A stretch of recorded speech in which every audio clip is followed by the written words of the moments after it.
2 ते 3 दिवस संरक्षण मंत्र्यांसोबत बैठकी सुरू होत्या आणि त्या बैठकीमध्येच हे प्लॅनिंग झालंय का, काय सांगाल?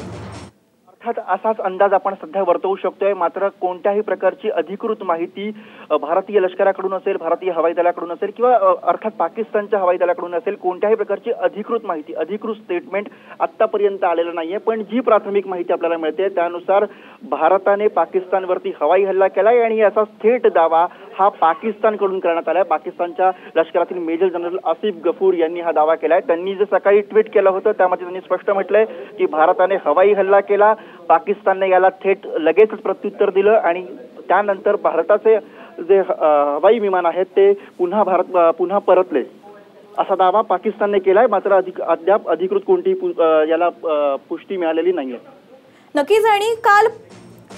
नक्कीच भारताने आता पुलवामा हल्ल्याचा बदला घेतलाय। आताची सर्वात मोठी आणि महत्त्वाची बातमी आपण पाहतोय, पाकिस्तानमध्ये घुसून भारतीय हवाई दलाची कारवाई केली आहे।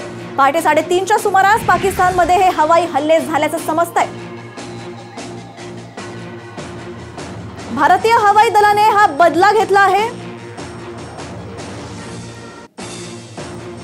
पाकिस्तानच्या बालाकोटमध्ये स्फोटकांचे मोठे आवाज आले। संरक्षण मंत्र्यांच्या बैठकीनंतर ही मोठी कारवाई करण्यात आली आहे।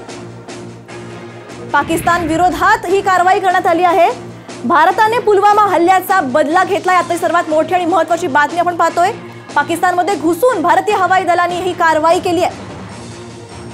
पहाटे 3:30च्या सुमारास पाकिस्तानमध्ये हे हवाई हल्ले झाल्याचं समजतंय। जैशच्या दहशतवादी तळांना हे लक्ष्य केलंय। पुलवामामध्ये 40 जवान शहीद झाले होते आणि त्याचाच बदला आता भारताने घेतलाय। मिराज 2000 विमानांची धडक कारवाई आता केली जाते। 1000 किलो वजनाचा बॉम्ब टाकला गेल्याची माहिती मिळते।